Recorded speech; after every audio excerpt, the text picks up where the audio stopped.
ಇವತ್ತು ಒಂದು ಪ್ರಾಯೋಗಿಕವಾದ ಒಂದು ಕಾರ್ಯಕ್ರಮವನ್ನು ಮಾಡಬೇಕು ಅಂತ ಅಂದ್ಕೊಂಡೆ. ಆಗ ನನಗೆ ಅನ್ನಿಸ್ತು, ಈ ಥರ ಫಿಸಿಕ್ಸ್ನ ನಾನೇನೋ ಪ್ರಾಕ್ಟಿಕಲಾಗಿ ಮಾಡ್ತಾಯಿದ್ದೀನಿ, ಇನ್ನೊಬ್ಬ ಪ್ರಭೂತಿ ಇದ್ದಾರೆ, ಅವ್ರಿಗೆ ನೀವೇನೂ ಕೊಡಬೇಡ್ರಿ, ಒಂದು ಸ್ಟೇಜ್ ಕೊಟ್ಟು ಒಂದು ಮೈಕ್ ಕೊಟ್ಬಿಡಿ ಸಾಕು, ಇಡೀ ಒಂದು ಫಿಸಿಕ್ಸ್ ಹೋಗ್ತಾರೆ ಬುಡದು ಸೀಚೆ ಎಷ್ಟೋ ಬಂದ್ಬಿಡ್ತಾರೆ ಅಂತ. ನಮ್ಗೆ ಎಲೆಕ್ಟ್ರಾನಿಕ್ಸ್ ನಿಜವಾಗಿಯೂ ಅರ್ಥ ಆಗಿಲ್ಲ, ಸೆಮಿ ಕಂಡಕ್ಟರ್ ಅರ್ಥ ಆಗಿರಲಿಲ್ಲ ಸರ್, ಎನ್ ಟೈಪ್ ಅಂದರೆ ಗೊತ್ತಾಗ್ತಿಲ್ಲ, ಪಿ ಟೈಪ್ ಅಂದರೆ ಗೊತ್ತಾಗ್ತಿಲ್ಲ. ಸರ್ ಕ್ಲಾಸಲ್ಲಿ ಕೂತ್ಕೊಂಡಿದ್ರು, ಅವರೆಲ್ಲ ಎಲೆಕ್ಟ್ರಾನು ಮಾತಾಡ್ತಾರೆ, ಪ್ರೋಟಾನು ಮಾತಾಡ್ತಾರೆ, ನ್ಯೂಟ್ರಾನು ಮಾತಾಡ್ತಾರೆ. ಯಾಕಪ್ಪ ನ್ಯೂಟ್ರಾನ್ ನೀನು ಹಿಂಗಿದೆಯಾ, ನೀನು ಯಾಕೆ ಎಲೆಕ್ಟ್ರಾನ್ ಹಿಂಗಿದೆಯಾ, ಪ್ರೋಟಾನ್ ನೀನು ಯಾಕೆ ಕಂಡಕ್ಟ್ ಮಾಡ್ತಿಲ್ಲ ಅಂತ ಕೇಳಿದ್ರೆ ಅದಕ್ಕೆ ಅವ್ರು ಉತ್ತರ ಹೇಳ್ತಾವೆ. ಅವಾಗ ಅನ್ನಿಸ್ತು, ಅಪ್ಪ ನಾವು ಏನಾದರೂ ಫಿಸಿಕ್ಸನ್ನು ಕಲ್ತ್ಕೋಬೇಕು ಅಂದರೆ ಇಂಥ ಸರ್ಗಳ ಹತ್ರ ಹೋಗ್ಬೇಕು. ನಾವು ಅವಾಗ ಅವ್ರು ಸಿಕ್ಕಿದ್ದಕ್ಕೆಲ್ಲ ಹೇಳ್ಕೊಂಡು ಹೋಗ್ತಿದ್ವಿ. ಅವರು ಬೇಜಾರು ಮಾಡ್ಕೊಂಡು ನಮ್ಮೆಲ್ಲ ಕ್ಲಾಸ್ಗೆ ಬಂದು ನಮ್ಮ ಶಿಕ್ಷಕರಿಗೆ ಒಂದು ಒಳ್ಳೆಯ ತರಬೇತಿಯನ್ನು ಕೊಟ್ಟು ಅವಾಗ ಅನ್ನಿಸ್ತು, ಒಂದು ಕಾರ್ಯಕ್ರಮ ಶುರು ಮಾಡ್ತೀನಿ, ಅವ್ರ ಆಶೀರ್ವಾದ ತಗೊಳ್ಳೋಣ, ಅವ್ರಿಗೆ ಇದನ್ನು ಪರಿಚಯ ಮಾಡಿಬಿಟ್ಟು ಅವ್ರಿಂದ ಸಲಹೆ ಸೂಚನೆ ತಗೊಳ್ಳೋಣ ಅಂತ ಹೋಗಿ ಅವ್ರ ಮನೆಗೆ ಕರೆದೆ. ಅವರು ತುಂಬ ಆತ್ಮೀಯವಾಗಿ ನನ್ನನ್ನು ಮಾತಾಡಿಸಿ ಈ ಕಾರ್ಯಕ್ರಮಕ್ಕೆ ಬರ್ತೀನಿ ಕೂತ್ಕೊಂಡು ಇವತ್ತು ಸಮಯಕ್ಕೆ ಸರಿಯಾಗಿ, ಅದರಲ್ಲೂ ಅವ್ರು ತುಂಬ ಪ್ರಾಂಪ್ಟ್, ಅವರು 5:20 5 ಕಾಲಕ್ಕೆ ಓದಿದ್ರು. ನನಗೆ ಅಲ್ಲೂ ಭಯ ಆಗ್ತಾ ಇತ್ತು, ಎಲ್ಲಿ ಏನೇನಾಗ್ಬಿಡ್ತು, ಏನೋ ಮಾಡ್ಬೋಣ ಒಟ್ಟಲ್ಲಿ ಅಂತ ಮಾಡಿದ್ವಿ. ಆ ಸಮಯಕ್ಕೆ ಸರಿಯಾಗಿ ಆಗಮಿಸಿ ಇವತ್ತು ನಮ್ಮ ಕಾರ್ಯಕ್ರಮದಲ್ಲಿ ಭಾಗವಹಿಸಿದ್ದಾರೆ. ಅವರಿಗೆ ನನ್ನ ಎಲ್ಲ ಈ ಭೌತಶಾಸ್ತ್ರದ ಬಂಧುಗಳ ಪರವಾಗಿ ಹಾಗೂ ನಮ್ಮ ಕುಟುಂಬದ ಪರವಾಗಿ, ನನ್ನ ಎಲ್ಲ ಶಿಕ್ಷಕ ಬಂಧುಗಳ ಪರವಾಗಿ ಅವರಿಗೆ ಆತ್ಮೀಯವಾದ ಸ್ವಾಗತವನ್ನು.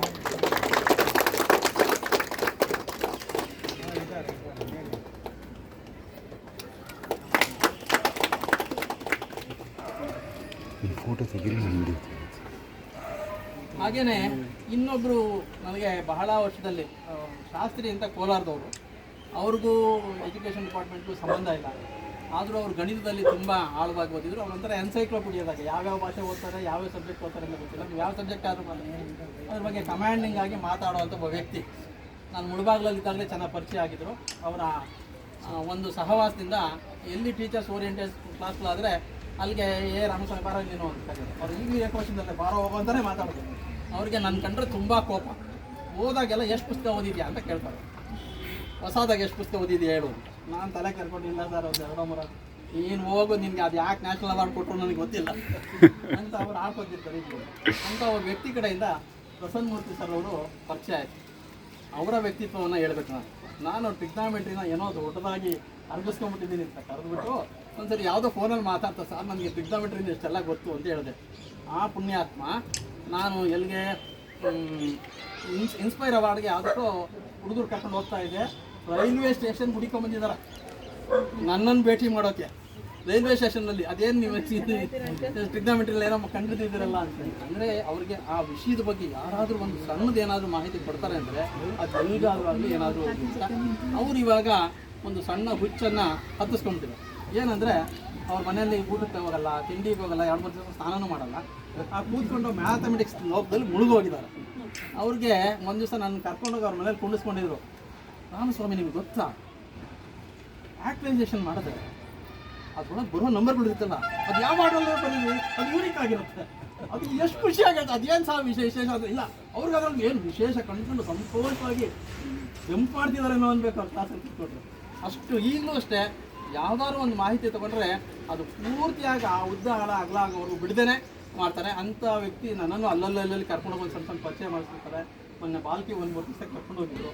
ಎಲ್ಲಿದ್ರು ನನ್ನ ಕರೆದವರು ನನ್ನನ್ನು ಪರಿಚಯ ಮಾಡ್ತಿದ್ರು. ಅಂಥ ಒಂದು ಬೇರೆ ವ್ಯಕ್ತಿಯನ್ನು, ಸರ್ ಇಂಥದ್ದೊಂದು ಕಾರ್ಯಕ್ರಮ ಇದೆ ಬರಬೇಕು ಅಂದರೆ ನೀವೇನಾದರೂ ಮಾಡಿ ನಾನಂತೂ ಅಲ್ಲಿ ಇರ್ತೀನಿ ಅಂತೇಳಿ ಅವರು ಸಹ ಸಮಯಕ್ಕೆ ಸರಿಯಾಗಿ ಇನ್ನೂ 1 ಗಂಟೆ ಮುಂಚಿತವಾಗಿ ಆಗಮಿಸಿದ್ದಾರೆ. ಚಂದ್ರಕಾಂತ್ ಅವ್ರು ಪರಿಚಯ ಮಾಡ್ತೀನಿ ಅಂತ ಹೇಳಿದ್ದೆ. ಹಾಗಾಗಿ ಅದು ಒಂದು ನೆಪ ಅಂತ ಇಟ್ಕೊಂಡು ನನ್ನ ಕಾರ್ಯಕ್ರಮ ಬಂದಿದ್ದಾರೆ. ಅವ್ರಿಗೂ ಸಹ ನಾನು ಎಲ್ಲ ಪ್ರಸನ್ನಮೂರ್ತಿ ಅವರು ವಿದ್ಯಾ ಹೈಸ್ಕೂಲಲ್ಲಿ ಮ್ಯಾಥಮೆಟಿಕ್ಸ್ ಟೀಚರ್ ಆಗಿ ವರ್ಕ್ ಮಾಡಿ ಹೆಡ್ ಮಾಸ್ಟರ್ ಆಗಿದ್ದರು. ಅವರ ಲೈಫಲ್ಲಿ SSLCಲಿ ರ್ಯಾಂಕ್ ಬಂದಿರೋ ವಿದ್ಯಾರ್ಥಿಗಳು ಪಟ್ಟಿ ಮಾಡಿದ್ರೆ ಅವರ ಏಜ್ಗಿಂತ ಜಾಸ್ತಿ ಜನ ಆಗಿರೋದಲ್ಲ ಸರ್, ಇನ್ನು ಜಾಸ್ತಿ 100 ಮುಗಿಸ್ಬಿಟ್ಟಿದ್ದಾರೆ ಅಂತ ಕಾಣ್ತೀವಿ. ಅಷ್ಟು ಜನ ಅವರ ಕೈ ಕೆಳಗಡೆ ಓದಿರುವಂಥ ರ್ಯಾಂಕ್ ಪಟ್ಟಿಗಳೇ. ಅವರ ಅವ್ರ ಕೈ ಕೆಳಗಡೆ ಓದ್ತಿರೋ ಒಂದು ವಿದ್ಯಾರ್ಥಿಗಳಲ್ಲಿ ಕನಿಷ್ಠ 10ರಿಂದ 12 ರ್ಯಾಂಕ್ಗಳು, ಅದು ಫಸ್ಟ್ ಸೆಕೆಂಡ್ ರ್ಯಾಂಕ್ಗಳು ಅವರ ಇದಕ್ಕೆ ಹೋಗ್ತಾ ಇತ್ತು. ಅಂತ ಹಾಗೆ ಮಕ್ಕಳನ್ನು ತಯಾರು ಮಾಡುವಂಥ ಚಾಕಚಕ್ಯತೆಯನ್ನು ಹೊಂದಿರುವಂಥವ್ರು. ಇನ್ನೊಂದು ವಿಶೇಷ ಅಂದರೆ ನಮ್ಗೆ ಯಾವಾಗಲೂ ಹೊಟ್ಟೆರು ನಗ್ತಾ ಇರ್ತಾರೆ, ಕೋಪ ಮಾಡ್ತಿರಲ್ಲ, ಸಾತ್ವಿಕ ಆಹಾರ, ಖಾರ ತಿನ್ನಲ್ಲ. ಮಾತಾಡೋಕ್ಕೆ ಶುರು ಮಾಡಿದ್ರೆ ಚಿತ್ರದುರ್ಗದಿಂದ ಎಲ್ಲಿ ಬಾಲ್ಕಿಯವರೆಗೂ ಹೋಗೋರು ಮ್ಯಾಥಮೆಟಿಕ್ಸ್ ಬಿಟ್ಟು ಬೇರೆ ಮಾತಾಡಲಿಲ್ಲ. ಕಾರಲ್ಲಿ ಸುಮಾರು 8 ಗಂಟೆ ಟೈಮ್ ಬರೀ ಮ್ಯಾಥಮೆಟಿಕ್ಸೇ ಮಾತಾಡಿದ್ವಿ, ಇನ್ನೇನು ಸೈಟ್ ಬಗ್ಗೆ ಮಾತಾಡಲಿಲ್ಲ, ಮನೆ ಬಗ್ಗೆ ಮಾತಾಡಿದ್ವಿ. ಅಷ್ಟು ಅದ್ಭುತವಾದ ವ್ಯಕ್ತಿಯವರು.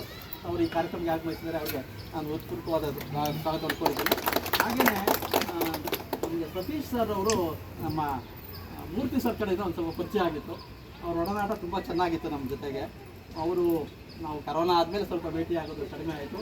ಅವರು ನನ್ನ ಬಗ್ಗೆ ತಿಳ್ಕೊಂಡು ನನ್ನ ಹತ್ರನೇ ಒಂದಷ್ಟು ಮಾಡೋಗಳೆಲ್ಲ ಯಾವ್ಯಾವ ಮಾಡ್ತೀರ ಅಂತ ಕೇಳಿ ಮಾಡಿಸ್ಕೊಂಡ್ರು. ಇನ್ನೊಂದಷ್ಟು ಬೇಡಿಕೆ ಇಟ್ಟಿದ್ರು, ಆದರೆ ನನಗೂ ಅವ್ರಿಗೆ ಸಂದರ್ಭವಾಗಲಿಲ್ಲ. ಆದರೂ ಅವರು ಸಹ ಆ ಮಕ್ಕಳಿಗೆ ಫಿಸಿಕ್ಸನ್ನು ಸಿದ್ಧ ಮಾಡಿ ಉಣಬಡಿಸೋದ್ರಿಗೆ ತುಂಬ ಎತ್ತಿದ ಕೈ. ಅಂಥ ವ್ಯಕ್ತಿಯವ್ರು ನಾವು ಕೇಳ್ಕೊಂಡಿದ್ವಿ. ಅವ್ರು ಇವತ್ತು ಆ್ಯಕ್ಚುಲಾಗಿ ಬರೋ ಸಂದರ್ಭನೇ ಇರಲಿಲ್ಲ, ಆದರೂ ನನಗೋಸ್ಕರ ಸಮಯ ಮಾಡಿಕೊಂಡು ಈ ಕಾರ್ಯಕ್ರಮಕ್ಕೆ ಆಗಮಿಸಿದ್ದಾರೆ.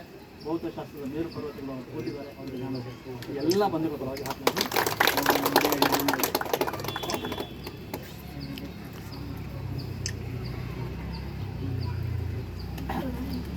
ಹಾಗೆಯೇ ನಾನು ಇನ್ನೊಬ್ಬ ವ್ಯಕ್ತಿಯನ್ನು ಪರಿಚಯ ಮಾಡಿಸ್ಬಿಡ್ತು. ಅವರು ನಮಗೆ ಅಣ್ಣ ಆಗಬೇಕು, ಚಿಕ್ಕಪ್ಪ ಒಂದು ಕಡೆಯಿಂದ. ಅವರು ಸಹ ಭೌತಶಾಸ್ತ್ರ ಮ್ಯಾಥಮೆಟಿಕ್ಸನ್ನು ಮಾಡ್ತಿದ್ದಂಥರು. ನಮಗೆ ಮುಂದಿನ ದಾರಿ ನಮ್ಮ ಮನೇಲಿ ನಮ್ಮ ತಾಯಿ ಯಾವಲ್ಲ ಮುಂದಿನ ಆರು ನೆಟ್ಟಿಗೆ ಹೋದರೆ ಹಿಂದಿನ ಆರುಗಳು ನೆಟ್ಟಿಗೆ ಹೋಗ್ತವೆ ಅಂತ ನಮ್ಮ ಒಂದು ಇಡೀ ಕುಟುಂಬಕ್ಕೆ ಅವರ ಬ್ರದರ್ ಹೋಗಿದ್ರು ರಾಜನಪ್ಪ ಅಂತ. ಮತ್ತು ಇವರಿಬ್ಬರೂ ಬಹಳ ಆ ಕಾಲದಲ್ಲೇ ಡಿಗ್ರಿಗಳನ್ನು ಮುಗಿಸಿ ಒಳ್ಳೆ ಶಿಕ್ಷಕರಾಗಿ ಹೆಸರು ಮಾಡಿದಂಥವ್ರು. ಪ್ರೌಢಶಾಲಾ ಶಿಕ್ಷಕರಾಗಿ ರಾಷ್ಟ್ರ ಪ್ರಶಸ್ತಿಯನ್ನು ಪಡೆದಂಥ ಶಿಕ್ಷಕರು. ಅವರು ತುಂಬ ನೇರವಾದ ಕಟು ನುಡಿಯುವಂಥ ವ್ಯಕ್ತಿ. ಒಂದು ದಿವಸ ಹೇಳ್ತೀನಿ, ನೀನು 10 ವರ್ಷ ಆದಮೇಲೆ ಕೇಳಿ ಅದೇ ವಾಕ್ಯ ಅದೇ ಸೆಂಟೆನ್ಸ್ ಹೇಳ್ತಾರೆ, ಏನೂ ಮರ್ತೋಗಿರಲ್ಲ. ನಾವಾದರೂ ಮರ್ತೋಗಿರ್ತೀವಿ. ಅಷ್ಟು ಜ್ಞಾಪಕ ಶಕ್ತಿ ಅಗಾಧವಾಗಿರುವಂಥವ್ರು. ಇಂಗ್ಲೀಷು ಸಹ ಚೆನ್ನಾಗಿ ಹೇಳ್ಕೊಡ್ತಾರೆ. ಅವರು ಸಹ SSLC ಹುಡುಗರಿಗೆ ಏನೋ ಒಂದು ಮಾರ್ಗದರ್ಶನ ಮಾಡೋದ್ರಿಗೆ ಎತ್ತಿದ ಕೈ. ತುಮಕೂರಿಗೆ ಮೊದಲನೇ ರ್ಯಾಂಕ್ ಬಂದಿದ್ದು ನಮ್ಮ ಚಿಕ್ಕಪ್ಪ ಅವರ ಒಂದು ಮಾರ್ಗದರ್ಶನದಲ್ಲಿ. ಹಾಗೆ ಮಾತಾಡ್ತಿದ್ದಾರೆ. ಈಗಲೂ ಸಹ ಅವ್ರದ್ದು ವಿಶೇಷ ಏನಂದರೆ, ಮನೆಯಲ್ಲಿ ಮಕ್ಕಳುಗಳಿದ್ರೆ ಅವ್ರಿಗೆ ಒಂದು ಮಾರ್ಗದರ್ಶನ ಮಾಡೋಕ್ಕೆ, ಸಲಹೆ ಕೊಡೋಕ್ಕೆ ಎಷ್ಟು ಗಂಟೆ ಟೈಮ್, ಒಂದು ಬೆಳಗ್ಗೆ 8 ಗಂಟೆಗೆ 9 ಗಂಟೆ ಶುರು ಮಾಡಿದ್ರೆ ಒಂದು 2 ಗಂಟೆಗೆ 3 ಗಂಟೆಗೆ ಮುಗಿಸ್ತಾರೆ. ಒಂದು ಕೂಲಂಕುಷವಾಗಿ ಆ ಹುಡುಗನ ಇಟ್ಕೊಂಡು ಹಿಂದಿ ನಿಮ್ಮ ಲೈಫಲ್ಲಿ ಏನಾಗಬೇಕು ಅನ್ನೋದ್ರ ಬಗ್ಗೆ ಪೂರ್ತಿಯಾಗಿ ಅವನ್ನ ಪರಿವರ್ತನೆ ಮಾಡಿ ಆಚೆಗೆ ಬರುವಂಥ ಒಂದು ಕೌನ್ಸಿಲಿಂಗ್ ಮಾಡೋದ್ರೊಳಗೆ ಎತ್ತಿದ ಕೈ. ಅವರು ಇವತ್ತು ನಮ್ಮ ಕಾರ್ಯಕ್ರಮಕ್ಕೆ ಆಗಮಿಸ್ತಾರೆ. ಅವ್ರಿಗೆ ನಾವು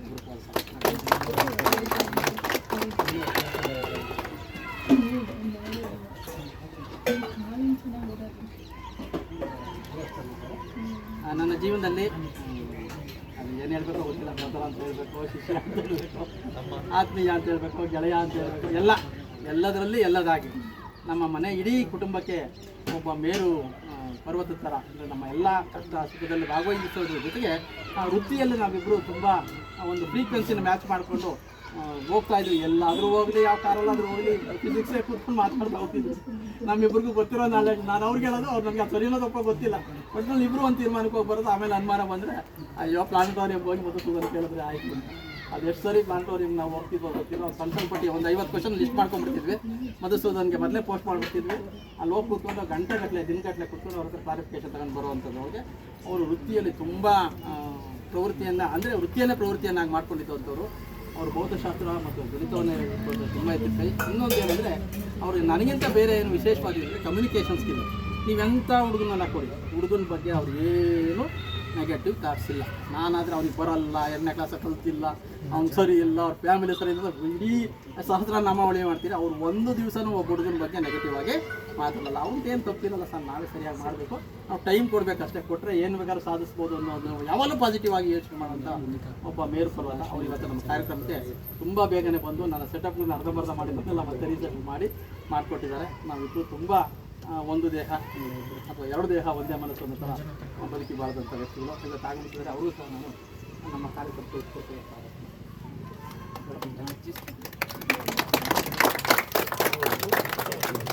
ಅವ್ರು CVN ಮೂರ್ತಿ ಸರ್, CVN ಮೂರ್ತಿ ಅಂತ ಚೇಳು. ಅವ್ರದ್ದು ತುಂಬ ಜಾಸ್ತಿ ಆಗುತ್ತೆ ಅಂತ ಹೇಳಕ್ಕೆ ಹೋಗಲಿಲ್ಲ. ಅವರು ವೃತ್ತಿಯನ್ನೇ ಬಿಟ್ಟು ಅವ್ರವ್ರಿಗೋಸ್ಕರನೇ ಮಕ್ಕಳಿಗೆ ತುಂಬ ಹೆಲ್ಪ್ ಮಾಡಬೇಕು ಅಂತ ನೇಚರ್ಗೆ ಕೆಲಸಕ್ಕೆ ರಾಜೀನಾಮೆ ಕೊಟ್ಟು ಒಂದು ಶಾಲೆಯನ್ನು ನಡೆಸ್ತಿದ್ದಾರೆ. ಇಲ್ಲಿನವರೆಗೂ 5 ವರ್ಷ ಆಗಿದೆ. 5 ವರ್ಷದಲ್ಲಿ 1 ನಯಾ ಪೈಸೆ ಸಂಬಳ ತಗೊಂಡಿಲ್ಲ. 1 ನಯಾ ಪೈಸೆ ರಾಜೀನಾಮೆ ಕೊಟ್ಟು ಬಂದು 1 ನಯಾ ಪೈಸೆ ತಗೊಳ್ದೇನೆ ಮಕ್ಕಳಿಗೋಸ್ಕರ ದುಡಿತಾ ಇದ್ದಾರೆ. ಅದಕ್ಕೆ ನಾನು ತುಂಬ ಅತಿಶಯೋಕ್ತಿ ಹೇಳ್ತಿ, ಇಲ್ಲಿ ಬೇಡ ಅಂತ ನಾನು ಅದಕ್ಕೆ ಪರಿಚಯ ಮಾಡಿಕೊಡೋದು ಅಂಥ ಮೇರು ವ್ಯಕ್ತಿತ್ವ.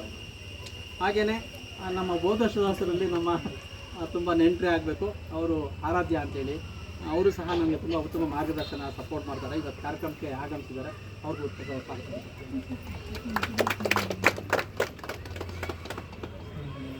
ಹಾಗೆ ಬಂದರೆ ನನಗೆ ಒಬ್ಬ ಕುಚುಕ್ಕು ಇದ್ದಾರೆ. ಏನದು ಕುಚುಕ್ಕು ಅಂದರೆ, ನಾನು 1984 ಡಿಸೆಂಬರ್ 14ನೇ ತಾರೀಕು ಸೇರ್ಕೊಂಡೆ, ಅವ್ರು 1984 12ನೇ ತಾರೀಕು ಕೆಲಸಕ್ಕೆ ಸೇರ್ಕೊಂಡ್ರು. ಇಬ್ಬರು ಕಾಂಟ್ರಾಕ್ಟ್ ಬೇಸಿಸಲ್ಲಿ ಹೋಗಿದ್ವಿ. ನನಗಿಂತ 1-2 ದಿವಸ ಸೀನಿಯರ್. ಆದರೆ ನಾವಿಬ್ಬರೂ ಒಂದೇ ಚಾಪೆ ಒಂದೇ ದಿಂಬಲ್ಲಿ ಮಲಗ್ತಿದ್ವು. 2 ದಿಂಬಿಲ್ಲ, ಒಂದೇ ದಿಂಬಿಲ್ಲ ಅಂದರೆ ಪುಸ್ತಕ ಇಟ್ಕೊಂಡು ಮಲಗ್ತಿದ್ವು. 7 ವರ್ಷ ಸತತವಾಗಿ ಒಂದೇ ಇದರಲ್ಲಿದ್ವಿ. ತುಂಬ ಅಣ್ತಂದಿರ್ತಾರ. ಇಡೀ ಮುಳಬಾಗದಲ್ಲಿ TPRS ಅಂದರೆ ಲಬಾಕುಶ ಅಂತಲೇ ಕರಿತಿದ್ರು. ಇಡೀ ಶಾಲೆಯಲ್ಲಿ ಹಾಗೆ ಇರ್ತಿತ್ತು. ನಾವಿಬ್ಬರು ಆ ಶಾಲೆಗೆ ಹೋದಾಗ 18% ಇತ್ತು ರಿಸಲ್ಟ್.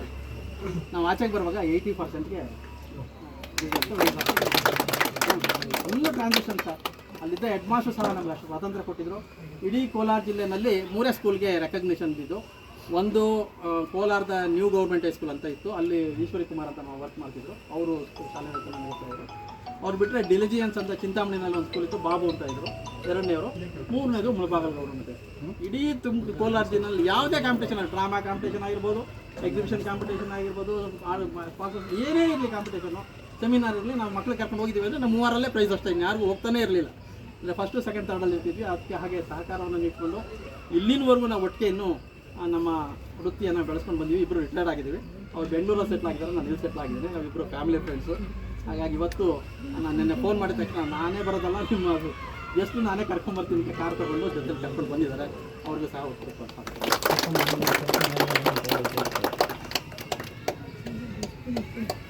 ನನ್ನ ಈ ದಿನದ ಒಂದು ಕಾರ್ಯಕ್ರಮ ಏನು ನಡೀತಾ ಇದೆಯಲ್ಲ, ಇದನ್ನು ನಾವು ಅಡುಗೆ ಮಾಡಿಬಿಟ್ಟಿದ್ದೀವಿ. ಅದು ಸರಿಯಾಗೈತಾ ತಪ್ಪಾಗೈತಾ, ಚೆನ್ನಾಗೈತಾ, ಉಪ್ಪು ಜಾಸ್ತಿ ಐತಾ, ಖಾರ ಜಾಸ್ತಿ ಐತಾ, ನಾವು ತಿಂದರೆ ನಮ್ಗೆ ಚೆನ್ನಾಗೇ ಇರುತ್ತೆ. ಅದು ಸರಿ ಐತಲ್ಲ ಅಂತ ಹೆಂಗೆ ಗೊತ್ತಾಗೋದು?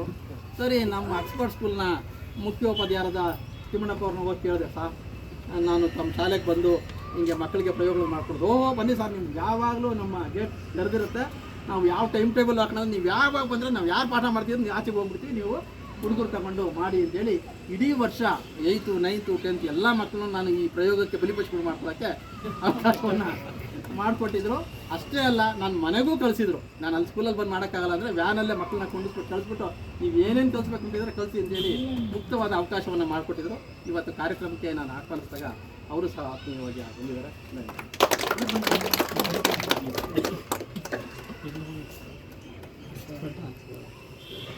ಹಾಗೆ ಇಲ್ಲಿ ಮಂಜುನಾಥ್ ಸರ್ ಇದ್ದಾರೆ. ಇವರು ನಾವು ಈ ಮನೆಗೆ ಬಂದು ಈ ಮನೆ ಏನಾದರೂ ಕಟ್ಟಿದ್ದೀರಿ ಅಂದರೆ ಅದರ ಎಲ್ಲ ಪೂರ್ತಿ ಒಂದು ಶ್ರೇಯಸ್ಸು ಅವ್ರಿಗೆ ಹೋಗಬೇಕು. ಅವ್ರ ಮನೆ ಕಟ್ತಾಯಿದ್ರು, ನಾನು ಮನೆ ಕಟ್ತಾಯಿದ್ದೆ. ನಮ್ಮ ಅಸೋಸಿಯೇಷನಲ್ಲಿ, ನಮ್ಮ ಇದರಲ್ಲಿ ಸೈನ್ಸಲ್ಲಿ ನಾವು ಇಬ್ಬರು ತುಂಬ ಒಡನಾಡಿಗಳಾಗಿ ಅನ್ಕೊಂಡಿರಂಗೆ ಕೆಲಸ ಮಾಡ್ಕೊಂಡ್ವಿ. ತುಂಬ ಆತ್ಮೀಯರು ಮತ್ತು ಸರಳ ಸಹೃದಯರು. ಇವತ್ತು ನಾವು ಬೆಂಗಳೂರಲ್ಲಿ ಹೋಗ್ಬೇಕಾಗಿದ್ರು ನನ್ನ ಕಾರ್ಯಕ್ರಮಕ್ಕೆ ಮಿಸ್ ಮಾಡಬಾರ್ದು ಅಂತ ಬಂದಿದ್ದಾರೆ. ಅವ್ರು ಆತ್ಮೀಯರು.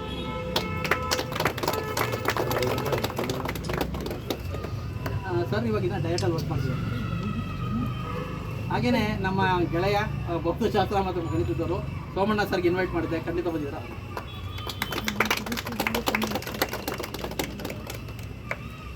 ನಮ್ಮ ಮಂಜು, ನಾನು ನನ್ನ ಗೆಳೆಯರಲ್ಲಿ ಇನ್ನೊಬ್ಬ ಕುಚ್ಚಿಕೊಂಡು ಬಂದಿದ್ದಾರೆ. ಅವರು ರೆಡ್ಡಿ.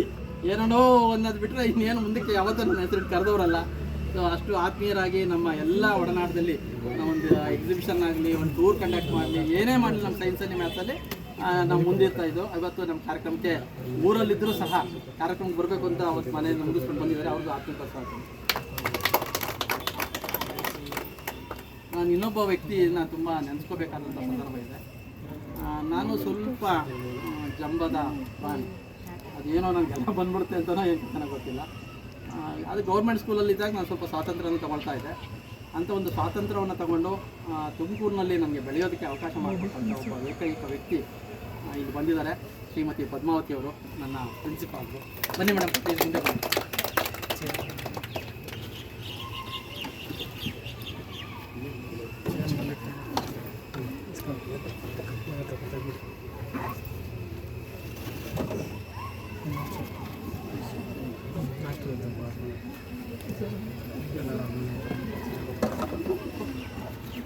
ಪದ್ಮಾವತಿ ಅವರು ಸಹನೆಯ ಮೇರು ವೃತ್ತಿ, ತಾಯಿ ಹೃದಯ. ಅವರು ಹೆಡ್ ಮೇಡಮ್ ಆಗಿದ್ರು, ಅದು ಅಧಿಕಾರ ಚಲಾಯಿಸ್ತಾ ಇದ್ದಿದ್ದಾರೆ. ಅವರು ಸೈನ್ ಹಾಕೋಕ್ಕಷ್ಟೇ ಹೆಡ್ ಮೇಡಮ್ ಆಗಿದ್ರು. ಇನ್ನು ಇಡೀ ಅಧಿಕಾರವನ್ನು ನನಗೆ ವಹಿಸ್ಕೊಟ್ಟು ಯಾರ್ಯಾರು ನೀವು ಶಾಲೆಗೋಸ್ಕರ ಏನು ಮಾಡಿದ್ರು ನನಗೆ ಏನು ಅಭ್ಯಂತರ ಆಗ್ತಿದ್ರು. ಎಷ್ಟೋ ಸಾರಿ ನಾನು ಅವ್ರಿಗೆ ಓವರ್ಲುಕ್ ಮಾಡಿ ಆಮೇಲೆ ಬೈಕೊಂತಿದ್ದೆ. ಅವರು ಒಂದು ದಿವಸವೂ ಆ ರೀತಿ ನನ್ನನ್ನು ಟ್ರೀಟ್ ಮಾಡಲಿಲ್ಲ. ಯಾವುದೇ ಸಂದರ್ಭ ಇದ್ದರೂ, ಯಾವುದೇ ವಿಷಯ ಇದ್ರೂ ಅವರು ನನ್ನಿಂದ ಏನೂ ಮುಚ್ಚಿಡಲಿಲ್ಲ, ನಾನು ಅವರಿಂದ ಏನೂ ಮುಚ್ಚಿರಲಿಲ್ಲ. ಈಗಲೂ ಸಹ ನಾವು ನಮ್ಮ ಕಷ್ಟಗಳನ್ನು ಹೇಳ್ಕೊಳ್ತೀವಿ. ಒಂದು 13 ವರ್ಷ ಅವ್ರ ಜೊತೆ ನನಗೆ ಕೆಲಸ ಮಾಡೋಕ್ಕೆ ಒಂದು ಅವಕಾಶ ಸಿಕ್ತು. ಯಾಕೆಂದರೆ ಎಷ್ಟೋ ಶಾಲೆಗಳಲ್ಲಿ ಹೆಡ್ ಮಾಸ್ಟರ್ ಇದ್ದಾರೆ ಅಂದರೆ ಅವರು ಇರೋ 6 ಜನ ಟೀಚರ್ಸ್ನ 3 ಭಾಗ ಮಾಡಿ ರೂಲ್ ಮಾಡೋರನ್ನೇ ನಾವು ನೋಡಿದ್ದೀವಿ. ಇವರು ಇಡೀ 38 ಜನ 40 ಜನ ಟೀಚರ್ಸ್ನ ಒಟ್ಟಿಗೆ ಕೂಡಿಟ್ಕೊಂಡು ಯಾರಲ್ಲೂ ಏನೂ ಭೇದ ಭಾವ ಎಣಿಸ್ತಾರೆ. ಅವ್ರಲ್ಲಿ ಏನಿದ್ರು ಯಾವಾಗಲೂ ಒಂದು ಒಳ್ಳೆಯ ಗುಣ ಗುರುತಿಸೋದಿತ್ತೆ ಹೊರತು ಯಾರಾದರೂ ಇನ್ನೊಬ್ಬರ ಬಗ್ಗೆ ಬಂದು ಏನು ಹೇಳಿದ್ರೆ ಹೌದಾ ಅಂತ ಕೇಳಿಸ್ಕೊಳ್ತಿದ್ರು ಹೊರತು ಇನ್ನೊಂದು ದಿವಸ ಅವ್ರ ಬಗ್ಗೆ ಕಾಮೆಂಟ್ ಮಾಡಿದ್ದಾಗಲೇ ಅಥವಾ ಇನ್ನೊಬ್ಬರ ಹತ್ರ ಹೇಳಿದ್ದಾಗಲೇ ನಾನು ನೋಡಲೇ ಇಲ್ಲ. ಅಂತ ಒಬ್ಬ ಮೇರು ಸದೃಶ ವ್ಯಕ್ತಿ ಅವ್ರು ಇವತ್ತು ಕಾರ್ಯಕ್ರಮಕ್ಕೆ ಆಗಮಿಸಿದ್ದಾರೆ. ಅವ್ರಿಗೆ ನಾನು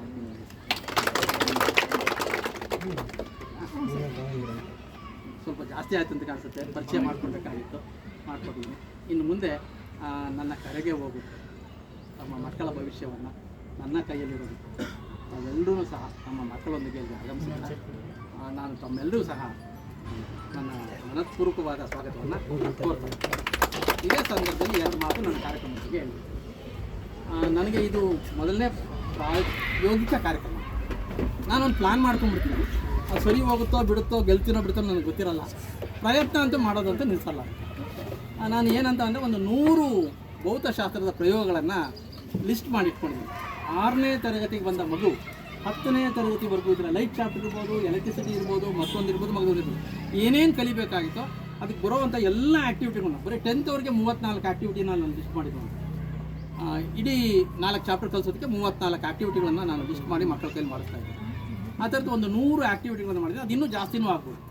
ಅದಕ್ಕೆ ಒಂದು 20 ದಿವಸದ ಟಾರ್ಗೆಟ್ ಇಟ್ಕೊಂಡಿದ್ದೀನಿ. ದಿವಸಕ್ಕೆ 2.5 ಗಂಟೆ ಅಂತ ಇಟ್ಕೊಂಡಿದ್ದೀನಿ.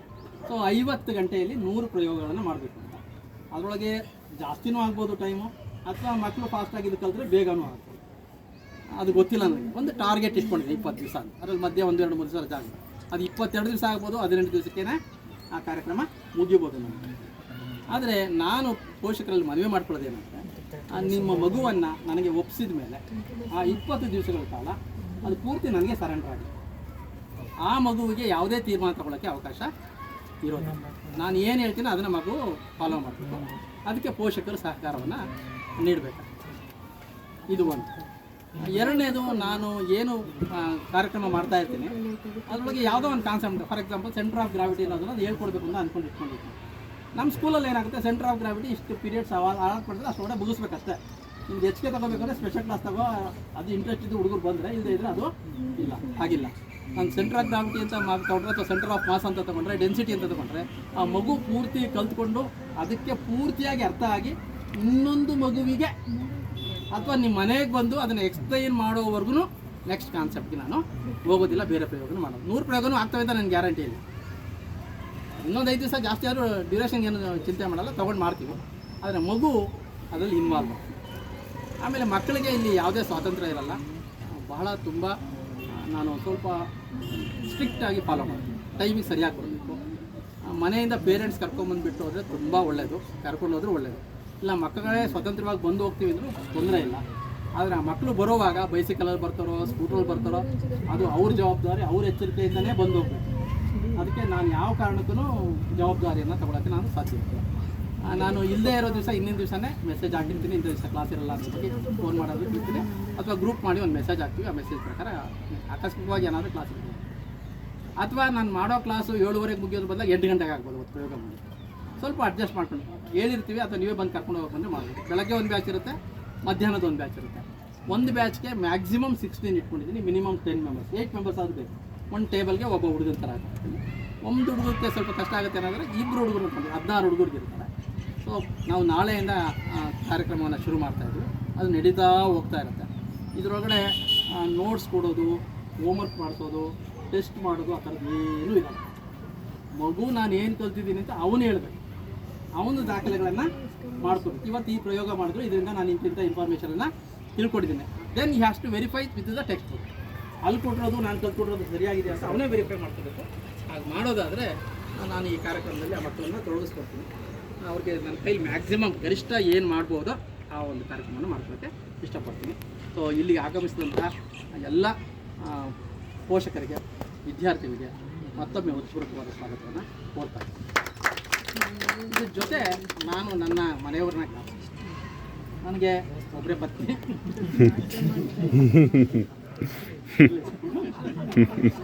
ಇಲ್ಲ ಅವಾಗ ಹೋಗಿ ಹೇಳ್ತಾ ಇದ್ದೆ ಸರ್ ನಾನು. ಇಲ್ಲ ನಮ್ಮ ಮನೆಯವ್ರಿಗೆ ಹೇಳ್ತಾ ಇದ್ದೆ, ಯಾರಾದ್ರೂ ಕೆಲಸದಲ್ಲಿ ಇರೋರು ಒಬ್ರು ಇದ್ರೆ ಫೈನಾನ್ಷಿಯಲ್ ಆಗಿ ಹೆಲ್ಪ್ ಆಗ್ತಿತ್ತು ಅಂತ ಚುಡಾಯಿಸ್ತಿರ್ತಿದ್ದೆ ಸರ್.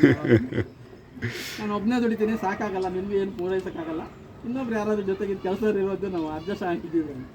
ಇಲ್ಲ ನನಗೊಬ್ಬ ಮಗಳಿದ್ದಾರೆ, 22 ಕ್ಯಾರೆಟ್ ಅಂತಿರಲ್ಲ, 24 ಕ್ಯಾರೆಟಿನ ಗಣಿಗಳು. ನನ್ನ ಮಗ BE ಮಾಡಿದ್ದಾನೆ, TCS ಅಲ್ಲಿ ವರ್ಕ್ ಮಾಡ್ತಾನೆ. BE ಮಾಡಬೇಕಾದ್ರೂ ಜೆರಾಕ್ಸ್ಗೆ 2 ರೂಪಾಯಿ ಕೇಳಿಸ್ಕೊಂಡು, 2 ರೂಪಾಯಿ ಜಸ್ತಿ ಅಲ್ಲ, ಇವತ್ತು ಜೆರಾಕ್ಸ್ ಮಾಡಿಸಿದ್ದೀವಿ, 2 ರೂಪಾಯಿ ಕೊಡಿ ಅಂತ ಕೇಳಿಸ್ಕೊಂಡು ಹೋಗ್ತಾರೆ. ಮಗಳು ಯಾವತ್ತೂ ನನಗೆ ಇಂಥದ್ದು ಬೇಕು ಅಂತ ಹೇಳಿದ್ದಿಲ್ಲ, ಯಾಕೆಂದರೆ ಅದು ಅವ್ರ ಅಮ್ಮನಿಂದ ಬಂದಂಥ ಕೊಡುಗೆ. ನಮಗೆ ಈ ಮೇರು ಪರ್ವತಕ್ಕೆ ಬೆಳೆಯೋದಕ್ಕೆ, ಅಷ್ಟೆಲ್ಲ ಎಕ್ಸಿಬಿಷನ್ಗಳಿಗೆ ಊರು ತಿರುಗೋಕ್ಕೆ, ಮಕ್ಕಳನ್ನ ಇಟ್ಕೊಂಡು ನನ್ನನ್ನು ಆಚೆ ಕಳಿಸಿ, ನನಗೆ ಟೈಮಿಗೆ ಸರಿಯಾಗಿ ಮಾಡಾಕಿ ನಾನು ಆರೋಗ್ಯವಾಗಿರೋದಕ್ಕೆ, ನಾನು ಇವತ್ತಿಗೆ ನಿಂತ್ಕೊಳ್ಳೋದಕ್ಕೆ ಅವರು ಮುಖ್ಯವಾದ ಕಾರಣ. ಬೆಳಗ್ಗೆಯಿಂದ ನಾನು ನೋಡ್ತಾ ಇದ್ದೀನಿ, ನಾನು ಹುಷಾರಿಲ್ಲ, ಮೊನ್ನೆ ಆಸ್ಪತ್ರೆಗೆ ಕರ್ಕೊಂಡು ಹೋಗಿದ್ದೀನಿ. ನಾನು ಹೇಳಿದ್ರೂ ಕೇಳ್ದೇನೆ, ಇಲ್ಲ ಎಲ್ಲ ಬಂದವ್ರಿಗೆಲ್ಲ ಜ್ಯೂಸ್ ಕೊಡಬೇಕು ಅಂತ ಬೆಳಗ್ಗಿಂದ ಕೊಡ್ಕೊಂಡು ಜ್ಯೂಸ್ ಮಾಡಿ ಎಲ್ರಿಗೂ ಕೊಡ್ಕೊಂಡು ಹೀಗೆ ಕರ್ಕೊಂಡು ಹೋಗ್ಬೇಕಂತ ಅವರು ನನಗೆ ಗೈಡ್ ಮಾಡಿ ನಡೆಸ್ಕೊಂಡು ಹೋಗ್ತಿದ್ದಾರೆ. ಹಾಗಾಗಿ ನಮ್ಮ ಮನೆಯವ್ರಿಗೂ ಸಹ ಅನುಭವ. ಈಗ ಈ ಕಾರ್ಯಕ್ರಮ ಹೇಗಿರುತ್ತೆ ಅನ್ನೋದ್ರ ಬಗ್ಗೆ ಹೇಳ್ತೀನಿ. ಇವತ್ತಿನ ಕಾರ್ಯಕ್ರಮದಲ್ಲಿ ಒಂದು ವಿಶೇಷ ಇದೆ. ಇವತ್ತು ನಾನಿಲ್ಲಿ ಒಂದು 8-10 ಸಣ್ಣ ಫನ್ ವಿತ್ ಸೈನ್ಸ್ ಅನ್ನೋ ಎಕ್ಸ್ಪೆರಿಮೆಂಟ್ ಮಾಡ್ತೀನಿ. ಅದು not for the students, it's for the parents. ನಾನು ಪೇರೆಂಟ್ಸ್ಗೆ ಅವಕಾಶ ಕೊಡ್ತೀನಿ, ಏನು ತಪ್ಪು ತಿಳ್ಕೊಬೇಕಾಗಿಲ್ಲ, ಫನ್ನಾಗಿರುತ್ತೆ, ತಮಾಷೆ ಆಗಿರುತ್ತೆ. ಆ ಸಣ್ಣ ಚಟುವಟಿಕೆಗಳು ಕೊಡ್ತೀನಿ. ಆಸಕ್ತಿ ಇರೋರು ಇಲ್ಲಿ ಬರ್ತೀರಾ, ಒಬ್ಬರು ಬಂದಮೇಲೆ ಇನ್ನೊಬ್ರು ಆಟೋಮೆಟಿಕ್ಕಾಗಿ ಬರ್ತಿರ್ತಾರೆ, ಖುಷಿಯಾಗಿರುತ್ತೆ. ಆ ಕಾರ್ಯಕ್ರಮಗಳಿರುತ್ತೆ. ಅದನ್ನು ಮಾಡ್ತಾ ಒಂದು ಅರ್ಧ ಮುಕ್ಕಾಲು ಗಂಟೆ ಆ ಪ್ರಯೋಗ ಅದಾದಮೇಲೆ ನಮ್ಮ ಸತೀಶ್ ಅವರು ನೀಡ್ತಾರೆ. ಅಲ್ಲಿಗೆ ಕಾರ್ಯಕ್ರಮ ಥ್ಯಾಂಕ್ ಯು.